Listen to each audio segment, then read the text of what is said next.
You know, like I always say, Republicans are more sincere about their lies than Democrats are about their truth. You know, so it's like, yeah, whether you like it or not, whether you like the way Donald Trump sounds, whether you like the way Marjorie Taylor Greene sounds, that's the way Waffle House sounds at 3 a.m. You know, and people can understand that. Yes, sir. What's happening? How y'all feel out there? It's deep. All these people came out to see you? Man, it's beautiful. I like seeing all these black and brown people in a bookstore. That's what's up. Out here defying stereotypes and shit. Oh, I'm sorry. I mean to curse. I don't know if no kids here. I apologize. Oh, I hope we can cuss. No small talk, though. Okay, let's discuss. I'm going to start out where you end each chapter. You are 3 books in now. Yep. I have no idea how you do it because we watch you every day on our TVs, on YouTube, and you release a 3rd book. This one's very vulnerable. This one, I saw what I feel like is a new side of you, but an incredible perspective. Why was small talk the right conversation for you to have on this book?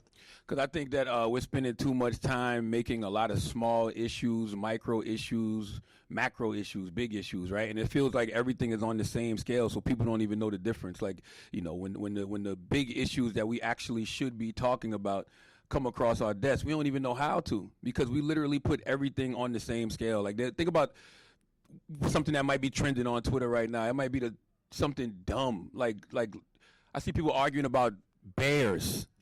Like, literally, like it'd be the stupidest conversations happening, but they'll make the most noise. So I feel like, you know, we're just wasting a lot of time on small talking until we figure out how we can have those big discussions like adults without always arguing with each other, without always, you know, being at odds with each other. We're going to be stagnant as a society. And you end each chapter with let's discuss, because you want to empower people. Broaden the conversation. Actually go out and have these conversations. But it's hard because every time we get on the internet, it is Blueface and Krishan, and that's what people want to talk about. So how can we start having more meaningful conversations? Like this, like, you know, actually meeting up with each other, looking each other in the eyes, talking to each other. Like, social media, I really truly believe is not the place to have any big conversations. Like, I'll be 46 in a couple of weeks, right? I was born in 1978, so I remember when we all knew we was on Twitter playing. Like 10, 15 years ago, we all knew we was on there playing. And like now, 15 years later, you got a whole new generation who's taking all of our jokes literally. So y'all are going to Twitter and treating it like this town square where you can have big conversations, and it's not even designed to be that. Like, it's not designed to be a place where you can have a real productive conversation. How can you have a real productive conversation with somebody through your thumbs?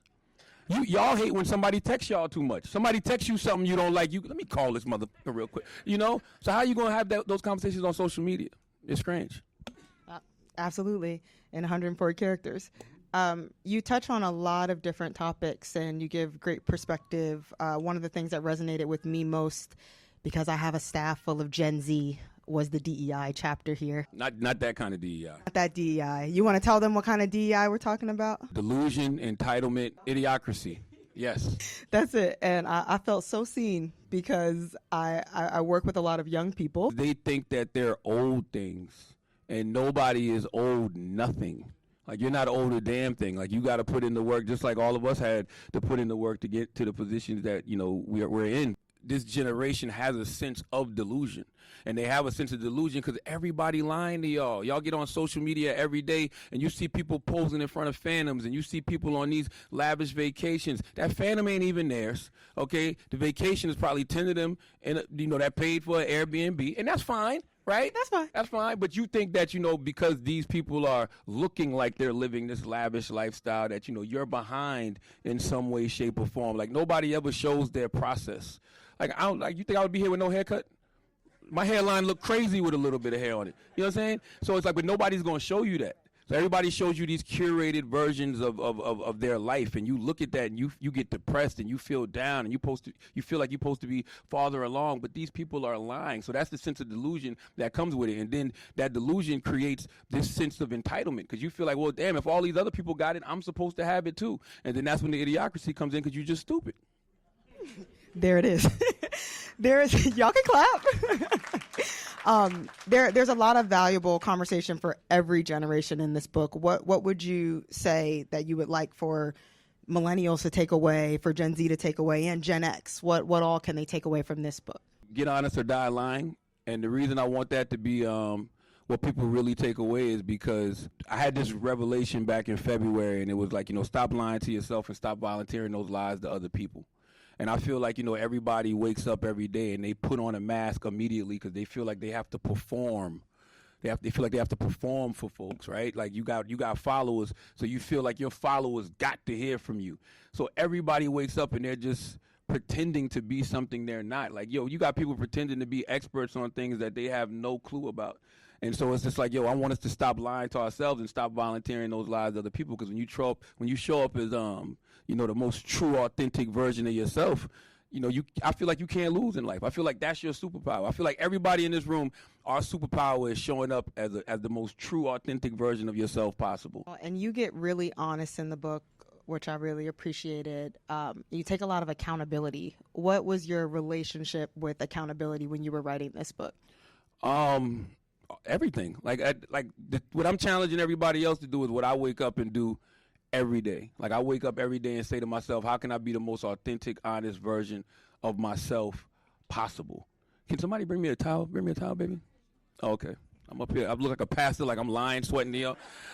But it's just this sweater in the store. But I feel like, I wake up every day and I say to myself, I challenge myself to be the most authentic, honest version of myself possible. I will not lie to myself. I feel like you have to, have self-awareness, and you have to hold yourself accountable. That's the other part about getting honest or die lying, right? Because I said we lie to ourselves, we volunteer those lies to other people. It's so easy to be real with everybody else. You can walk around this room and pinpoint what you think are flaws in people, but it'll be such a tough time for you to do that when you look in the mirror. And so it's like, for me, I like to look in the mirror first and foremost before I, attempt to judge anybody else. Well, and you have a lot of practical advice in here. How can people look in the mirror and tell themselves the truth? You chose to write it down. I don't know what your process is every day when you wake up in the morning. Do you meditate? How do you become one with yourself? You can't lie to yourself. Like, we do, but it's a lie.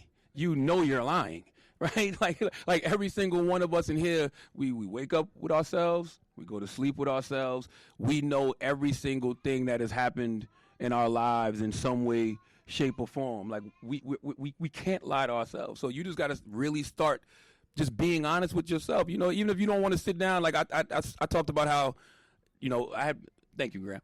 I talked about how, this the picnic joint. Hold on.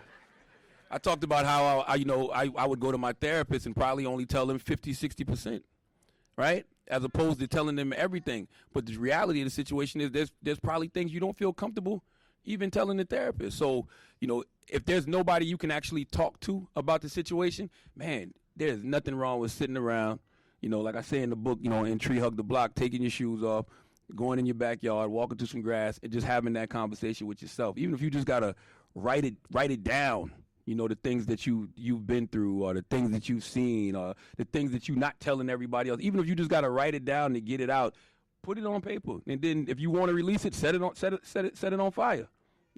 But just stop lying to yourself about, whatever it is you're lying to yourself about. Well, and you talk about how dangerous social media is. So when you say that, I'm like, do people know they're lying to themselves? Because I think people are delusional. And you talk about that. I really think that people believe their own bullshit. You got to stay away from them type. Okay. There's another great book called The 5 Type of People That Can Ruin Your Life. And they talk about high conflict personality. So it talks about how you got to, how to deal with narcissists and sociopaths and what they call high conflict people. And there's only one way to deal with them: stay away from them. So there are some people that are just so caught up in their delusion, they so caught up in the lie, they telling themselves that ain't nothing gonna work for them until they choose to go do that internal work on themselves and stop lying to themselves. But for us, you got to stay away from those people. I said in the book, like, every day of our lives we wake up and we try to avoid crazy. That's it. You wake up every day of your life and you try to avoid crazy, whether it's crazy that you bringing or crazy that somebody is bringing to you. I'm crazy enough on my own, so I don't need nobody else bringing their crazy to me. You're very open about your therapy journey in this book, but you have been a mental health advocate since your first book, or even a little bit before that. And I love how you injected in here and speak to people in a way they can understand and even challenge people. Go get therapy. You need it. What would you tell everybody here in the crowd, anybody who hasn't had that experience or is still scared to go talk to somebody about why they should, why they need to? It's necessary. Well, I can tell you this, it's not going to hurt. You know, even if you don't think it's going to help, it's definitely not going to hurt. Like, there's plenty of people I've spoken to who said they've gone to therapy, you know, but it wasn't for them. But, man, you have to find some sort of healing. Like, you know, you have to go on some type of, you know, healing journey, because everybody in this room dealing with some type of trauma that they probably have never processed. And, you know, what we do, we like to suppress it. You know, we think we can drink it away. We think we can smoke it away. We think we can fuck it away. Make sure ain't no people. Aren't they noble? You know, I know, right? Damn. But, you know, so it's like you can't run from yourself. That's what I tell folks all the time. You can't run from yourself. So you can, you know, not deal with that trauma if you want, but that trauma eventually going to deal with you. Well, and you say something that I will never forget in your book about how trauma that goes on too long in a person becomes their personality. Yeah. And I do believe that, you know, once somebody heals, you might not even know who you are anymore because you're not used to being this person. Have you experienced any of that after all the growth that you've gone through? Yeah. Like, you know, that quote actually comes from my man, Resma Minicum, Since We in a Bookstore. That's another great book reference. It's My Grandmother's Hands. Fantastic book. You know, you should grab it. But, yeah, but also, too, man, like, you grow up. Like, I'm 46 years old. Like Muhammad Ali say, the person who thinks at 50 the same way they did at 20 wasted 30 years of their life. So you constantly are supposed to look back and be like, damn, you know, who was that person? But guess what? That was you. And that was the version of you that you needed to be in that particular moment. So, you know, yeah, you look back on it all the time and be like, wow, I can't believe it. But I think that's a good thing. I think you should grow and evolve and, you know, in life so much that you do look back and constantly be like, I can't believe that individual became, you know, this individual. I think that's the beauty of life. And while we're talking about trauma, you also start a very important conversation about trauma in our culture and an important conversation around hip hop. And I know there's a bunch of people here that either love music, do music. We're in LA. How do we heal what's going on in hip hop? Because I think these artists are making the music that they think people want them to make, and they're not responding to the meaningful conversation music. So how do we make that change with the younger generation that runs the Apples and the Spotify, and they're saying, no, we want to talk about shooting each other and small talk? I think they are responding to it. And, you know, what I talk about in the book and the examples I give, you know, when you look at somebody like Kendrick Lamar, right, and you look at his album, Mr. Morale and the Big Steppers, I'm on record. I say, like, that album and Jay-Z's 444 in the future, I think are going to go down as two of the most important hip-hop albums of all time because of what those brothers are choosing to tackle on those albums. Those brothers are talking about therapy. Those brothers are talking about, you know, doing right by their wives. Those brothers are talking about, you know, issues with their father. Like, they're tackling real issues. And you look at Kendrick's last tour. Like, yeah, I mean, of course he got an amazing catalog, but you don't make that kind of money on a tour if your stuff is not resonating, you know, with people. And, you know, the same thing as somebody like a Jay-Z, look how successful he is. Like, so we're looking at these artists and acting like these things don't resonate. Like, people revere somebody like Tupac because of the music that he made that had socially redeeming value. Like, if you want to make your mark and, like, you really want to, you know, leave something that is going to, you know, stick to people's ribs and is going to help people change their lives, like, that is what I'm telling people the power of hip-hop can do. So you can make, you know, the shoot 'em up, bang, bang, do fentanyl, pop perk music all you want, but how long is that really going to last? Like, how long is that going to, you know, keep you around? Are those people, you know, really having real impact? Or are they just having a moment? Like, there's a difference between having a moment and having real impact. So that's what that chapter is about. That chapter is about, you know, the power of hip-hop and what hip-hop can be. Because if you think about, like, the last 50 years, right, hip-hop is only 50 years old. So I read this great quote recently, and it was like 50 years is a long childhood. So it's like, what's next after childhood? Adulthood. So when I look at, like I said, you know, Mr. Morale and the Big Steppers, or even, you know, You know, what Rhapsody's doing with Please Don't Cry. When I look at projects like that, I'm like, yo, the next 50 years of hip-hop is going to be us getting our adult on. We got our childhood on. The next 50 is going to be us getting our adult on. And I recently saw an interview that you did with Skilla Baby and Rob 49, and I see how you're using your platform to change the conversation with artists that you're interviewing. How can other people, because you may not like it, but everybody got a podcast. Everybody has a platform. How can, y'all do. Ain't nobody listening to 95% of them. Stop. Even if they have one viewer, how can they start to change their platform and the things that they're showing on there and the things that they talk about to start having more meaningful conversation? Well, I truly want everybody with a platform to be themselves, because that's the only way you're going to cut through. So whatever you on, be on that, you know, but just know it's the people who are having the more meaningful, you know, conversations, and whatever way they choose to have those meaningful conversations that are going to be the ones that, you know, really make real impact and really cut through. So I would tell you, if you want to have meaningful conversations, have meaningful conversations. If you want to talk about, can you outrun a bear, then have those conversations too. Which I don't understand why you would care, because I don't know where you would just run into bears that you'd be racing with. But if you want to have those conversations, have them. Those are real conversations that I have. I see it pop up on Instagram, and people be in the comments arguing about it. Like, why? Like, when you going to ever meet a bear and be racing a bear? Like Southern California. Okay, so you started another very important conversation about politics, which is something that you have had a voice in for quite some time. And I will say for everybody, we're very appreciative of your authentic voice that you've added. But you've added this new perspective, and I'll say it's advice for the Democrats about being more real, being more authentic. Can you tell the people, anybody who hasn't read the book yet, what that advice to them is for this election? Yeah, just talk straight to people. Like, you know, everybody in this room, you know, we appreciate people who can just have, you know, real conversations with us. Like, you know, you can't talk like you on the Hill in D.C. like you. And I'm not saying that you got to use hood lingo and everything, but just understand, you know, the people that you are talking to. Like, a lot of times, man, these politicians, they talk about folks they never, ever spoke to. And an example I use in the book is this movie called Bulworth. There's this great movie called Bulworth. It stars Warren Beatty and Halle Berry, Don Cheadle. And he was actually, in the movie, he was running for, I think, governor of California. He was a senator running for governor of California. And he actually wanted to kill himself. He knew that everything that they were saying in politics was BS. He knew that they was lying to people. And then he fell in love with Halle Berry. Black woman changed his life. And so he started coming to the hood with Halle Berry and listening to Don Cheadle and those other gang members. And he started understanding what was actually going on in those communities. So he started speaking truth to power and started sounding like the people. At the end of the movie, they ultimately kill him, because you know you can't talk truth but for so long.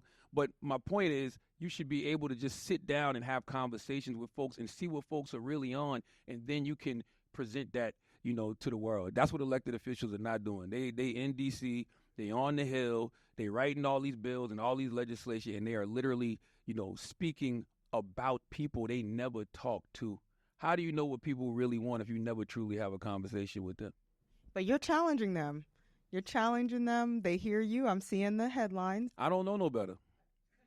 I really don't. I don't. You know, I don't know that I'm not supposed to talk to them in that way. I don't know. I don't know that I'm not supposed to talk about them in that way. Like it reminds me of like when I first, you know, got into radio, and I used to be wondering why people don't be stating the obvious.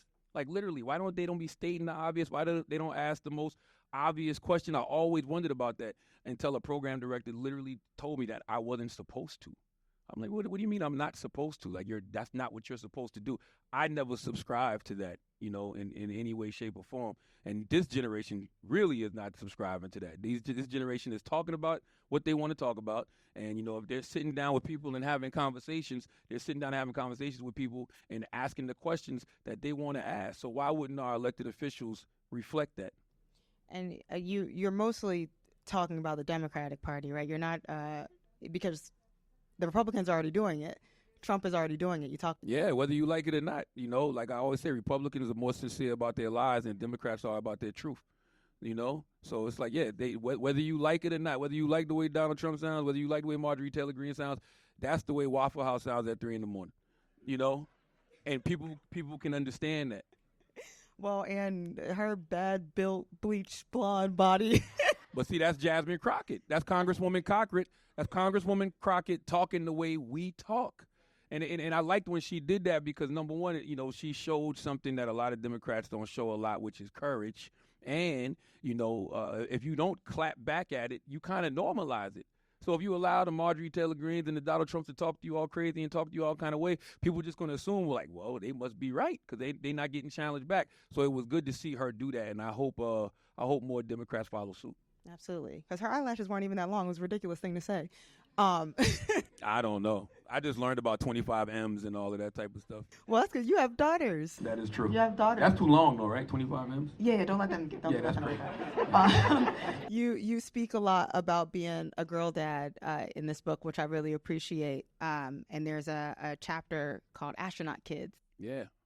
Well, my man, Elliot Connie. One of the greatest, just greatest excerpts to me. But I listened to it and I'm like, man, I feel like adults don't ask each other enough questions when they share a big idea with family or friends, because that's about kids, right? So you want to tell them the concept of the astronaut question? Astronaut Kids, I did that chapter with my man Elliot Connie. He's a psychotherapist. He has he focuses on solution-focused therapy. And the Astronaut Kids chapter is basically like when a child comes to you and a child says they want to do something. In this case, it's being an astronaut. You don't shoot that child down. You just encourage that child. You say, okay, well, how are we going to get to that goal? Like, you don't shoot it down. And that was kind of a turn from my first book, because in my first book I had a chapter called F Your Dreams, but that's for adults. And that's for adults that be wanting to rap and start podcasts. But what I mean... Let them rap. No, you can't let them rap. Sometimes... Yeah, but General got actual talent. Okay. But see, when I say F your dreams, I'm not saying F your dream. I'm saying F your dreams if it's not your dream. Because a lot of times we see things working for other people. And being that they're working for other people, we like, oh, I want to do that too. But that's not what God has planned for you. And you're not going to ever get to what God has planned for you if you don't do some real searching. Like, everybody can rap. Everybody can start a podcast. Like, that's just not the way things actually are. So what is it that you're actually good at that you can tap into? That is a great astronaut question, though. And that's what I took from that part of the book, that, sometimes we go to our family and friends, I want to do this big thing. And people are like, nah, you can't do that. Or you can't rap. How are you approaching people now, since you're not just telling people F your dreams? What kind of questions do you say to encourage big ideas, especially since you're such a big advocate for young people? Exactly what you just said. I say why. What's your why? What is your intention? Intention is very, very, very, very important. What is the reason you want to do what it is that you want to do? If you tell me money, nope, that's not a good enough intention. If you tell me because everybody else doing it, that's definitely not a good enough intention. I need to know why you want to do what it is you're telling me that you want to do. And if you got a legitimate reason, hey, do your thing. I'm not going to invest in it, but do your thing. You talk a lot about being a girl dad, and I'll let them save that for the book, some special moments. But you have a very vulnerable chapter called Father Time. And so my question for you is, since you don't have any sons, what would you like for young black men to take away from your book?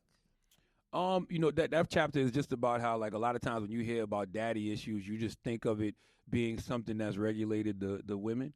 But it's like, every man has some type of daddy issues, whether you didn't know your father or you knew your father and he wasn't able to show up as the version of a father you thought, you needed, right? And it's like, for me, my dad was a great dad. He just had his own issues and his own flaws he was dealing with. He was dealing with his own, substance abuse issues, and he was dealing with his own mental health issues. I didn't know none of that till I got older. So a lot of, and I used to always say my father used to discipline me for things he never taught me.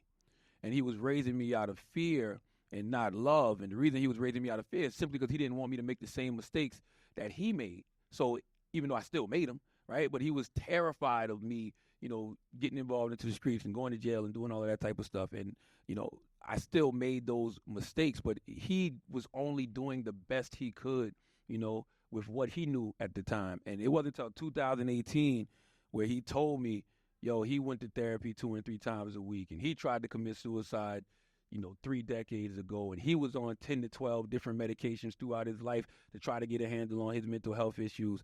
And I didn't know none of that. And so when he told me that, I remember asking my mom, did you know Dad was going through all of this? And she said, I thought he was just playing crazy to get a check. But he really was dealing with a lot of issues. So it's just like, imagine I would have known that when I was younger and I started to have my own issues with anxiety and depression. It would have set me on a whole different path. So, it also gave me a lot of grace, because when I was in therapy, allowed me to give him a lot of grace. Because I remember one of the first breakthroughs I had in therapy was realizing what I just told you, that my dad used to discipline me for things that he never taught me. But when I realized he was going through all that himself, plus trying to raise, 5 kids, well, 7, because he had 2 with 2 other women. But he was doing a lot, is what I'm trying to say. And he was doing the best he could. So it just allowed me to give him a lot of grace. So that's what I would want young men to take away from that chapter. Like, you might have a lot of issues with your pops, but man, when the last time you had a conversation with your pops to realize what your pops was doing before he was your actual pops?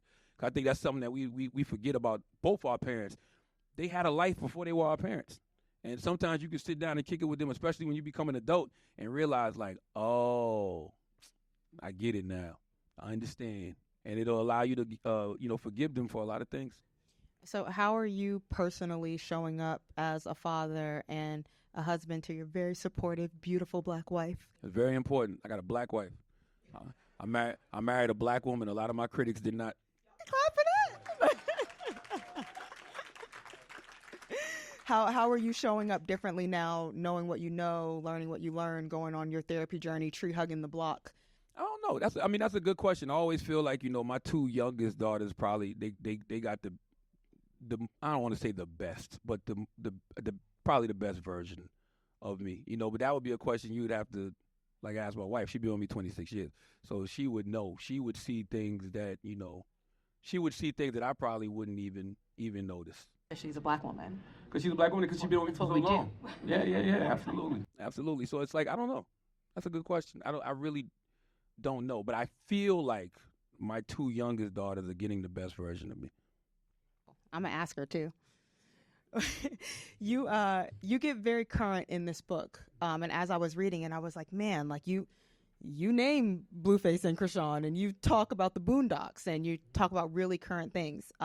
Was that intentional? And I'll ask, what do you want the short-term and long-term effect of this book as it ages to be? Yeah, I use those examples because those are examples that we can relate to as people. Like, that's how I know how to communicate. I read a lot of self-help books. I read a lot of Robert Greene. I read a lot of Ryan Holiday. I read a lot of Malcolm Gladwell. Those guys use a lot of historical context to talk about the ideas that they're presenting. I'm not that smart.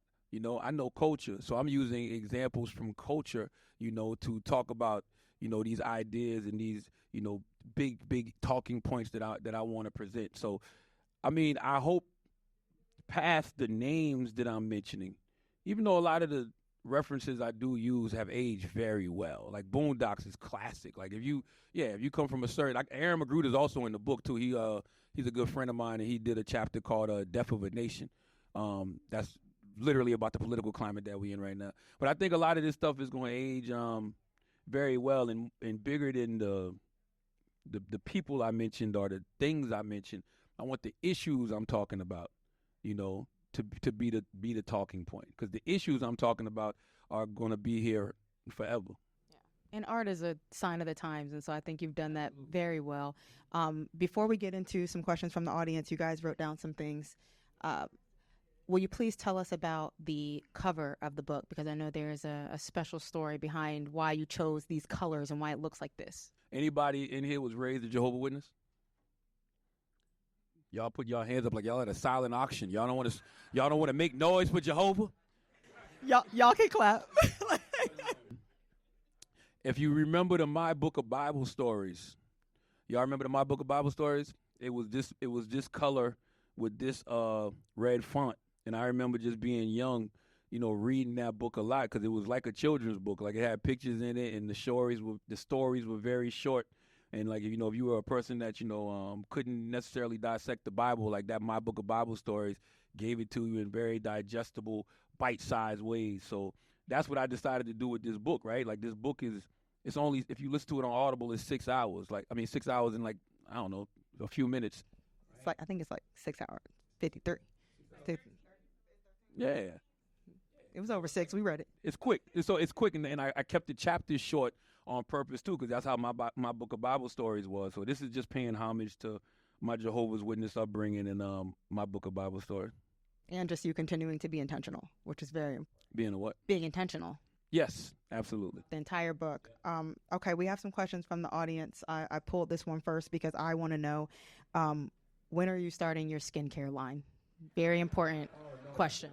That's I got a great dermatologist. Her name is Dr. Natasha Sandy, also a black woman, and she has these great products called polished products.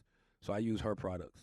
And if she scales, I will absolutely help her invest. I will invest in her products in a heartbeat. Okay. What does the word nuance mean to you?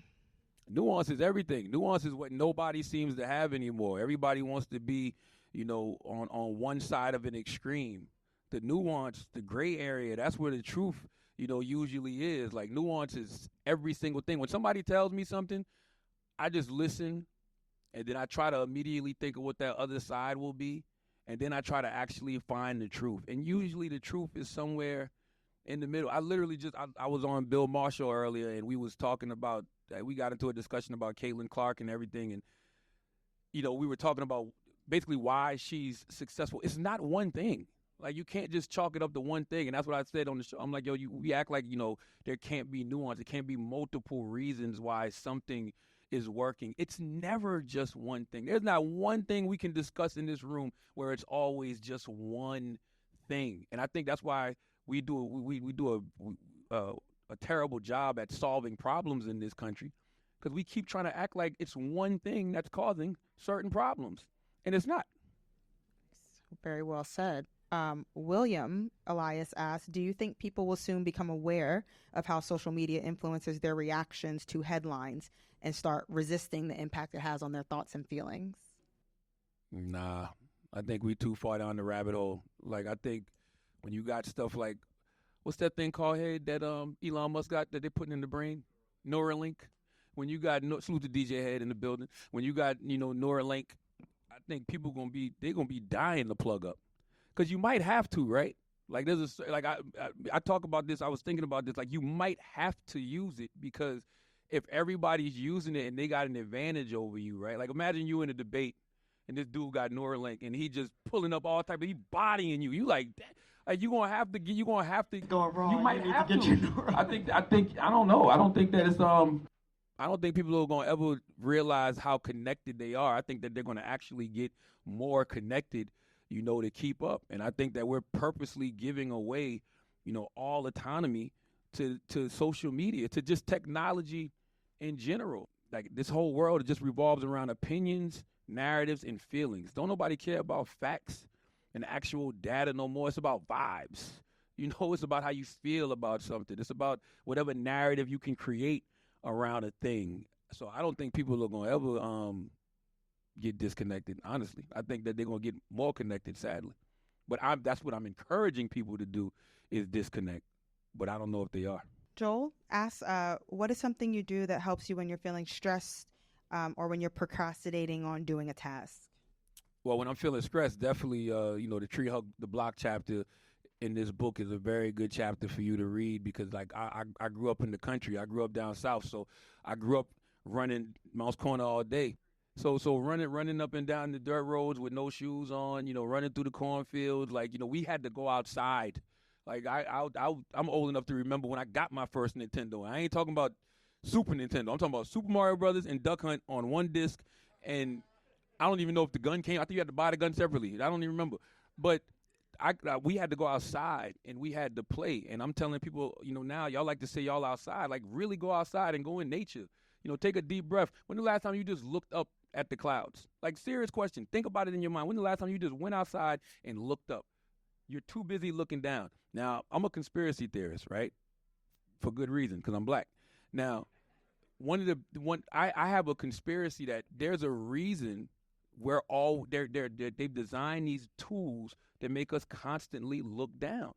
Like, think about that. You could walk outside and everybody's looking down. So if everybody's looking down, what's your one advantage in life? To simply look up.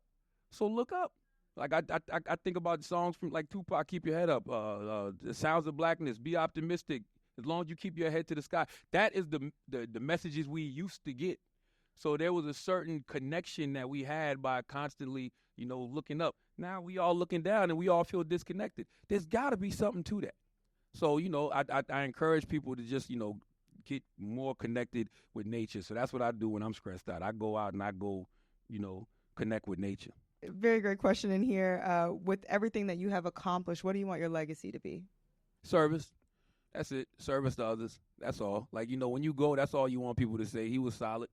That's it. He was solid. He or she helped when they could. I'm not saying I'm a she. I'm just saying, I'm talking about for everybody out there.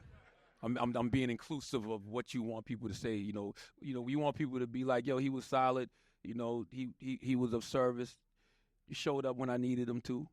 That's all you want at the end of the day. Like, if this was the NBA, I want to throw more assists than score points, because that's literally what your legacy is. Your legacy is through other people. I don't know too many, people who were very all about self, who didn't pour into other people, who folks have anything to say, have anything good to say about. Like, you want to, pour enough into people that when you're gone, there's enough people keeping your legacy going just by talking about, how solid you were. So, for me, it's just about, being of service. That's what I want my legacy to be.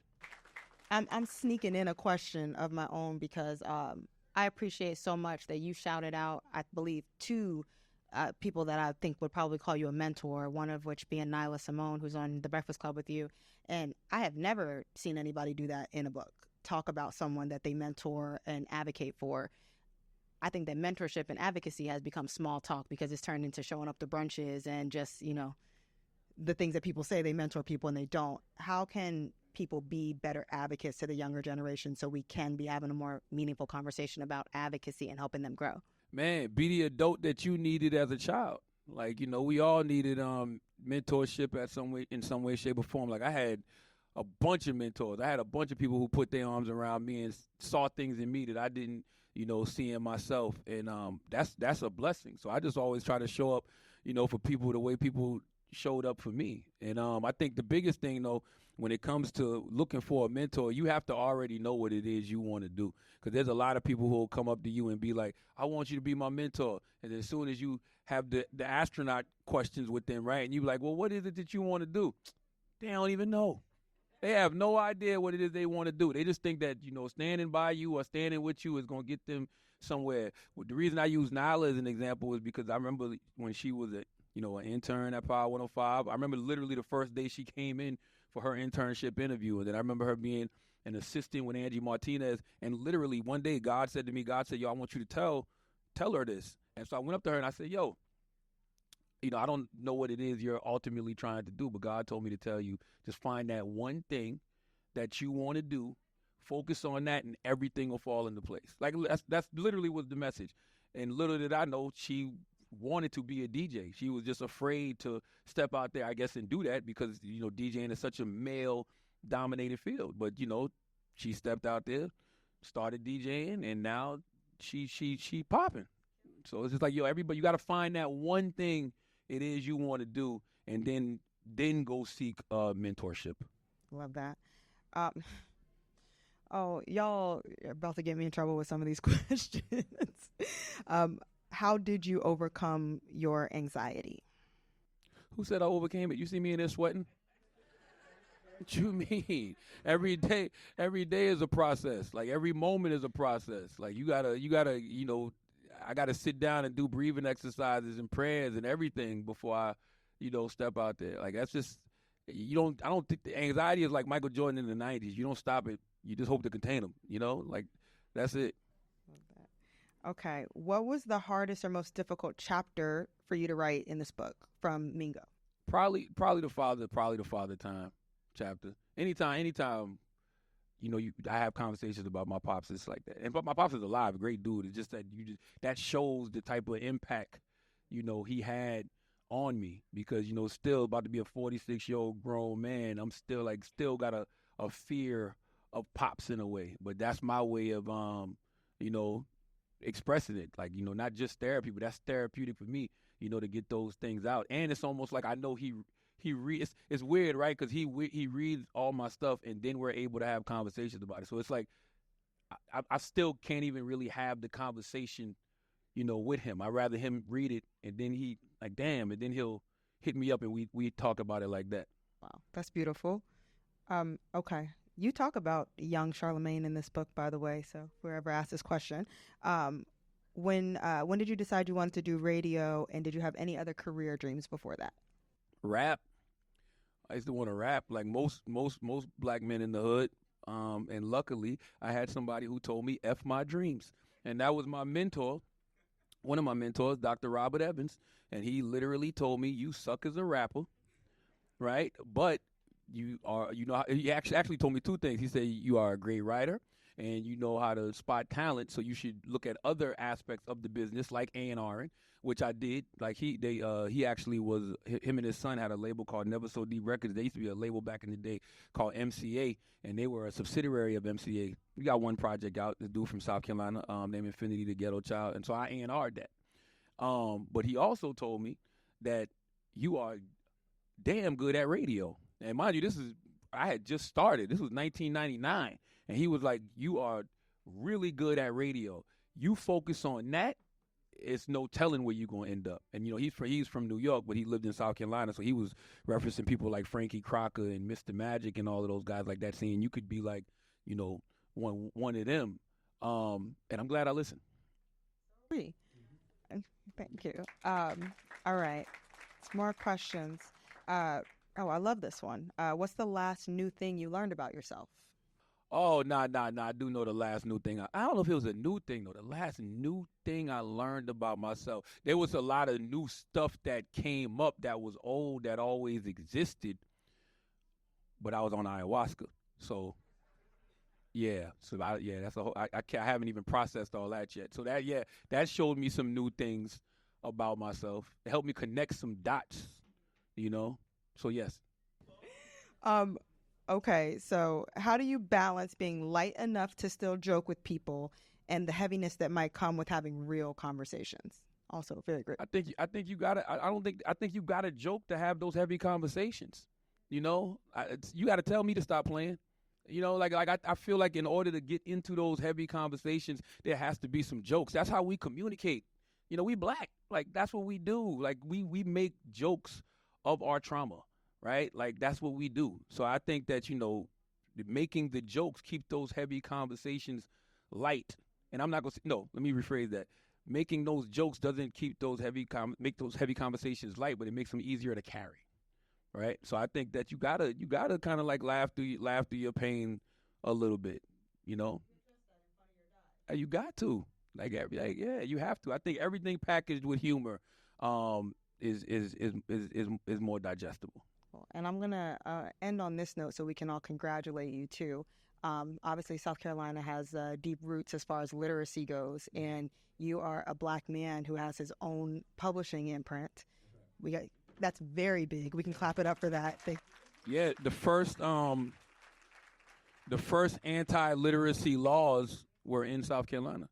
So, it was illegal to teach people how to read. They would fine you or put you in jail for teaching black people how to read or teach black people how to write. So yes, being from South Carolina and having my own, book imprint with Simon & Schuster, Black Privilege Publishing, is a big deal. We got Tamika, since we're in a bookstore, we have Tamika Mallory, State of Emergency, How to Win in the Country We Built. We put that out. Anita Kopac's Shallow Waters, that's a fictional book about the Arubian goddess of the sea, Yemiya. We put out my man Doug Melville, Invisible Generals. That's about his great-great-grandfather, who was one of the first Tuskegee Airmen and one of the first black generals in World War II. We put out a woman named Alice Randall. She's a professor at Vanderbilt University. She has a book out called My Black Country, which tells about the past, present, and future of black people in country music. That was just God. Yeah, I'm like, she's right on time. Right on time. We did this like a year ago, and it came out in April. So who knew Beyonce was going to make everybody be talking about black people in country music? My book just came out on the imprint, and we have Matt Barnes and Stephen Jackson, All the Smoke coffee table book coming out October 7th. Yeah, so it's available for pre-order now. Thank you. Yep. I know that you guys are looking forward to spending some time with Charlamagne. I want to personally thank you in front of all of these people. Make some noise for Amber, man. Amber has an amazing book club called the Amber Book Club, right? ABC. So y'all need to tap in with her because she's recommended a lot of dope books. So, and I'm like happy this one. Yes, thank the you book very of the much. Month. Thank you for having me and for being truly who you say you are, because you are an advocate. You're an advocate for this new journey that I'm on with the book club. And I like when people are who they say they are. Thank and you you're very totally much. it. Thank you. Thank you so much. Thank you guys so much. So we about to sit here and sign, right? Would you mind taking a photo with everybody real quick? Let's do it. I'd All love right. to. Would you mind standing right in front of them? Let's do it. Everybody raise your books as high Come on, as you Sim. can. You can stay seated, but just raise your book up super high. I know. Small talk sucks. Okay. On 3. Ready? As loud as we can. 1, 2, 3. Small talk sucks. There we go.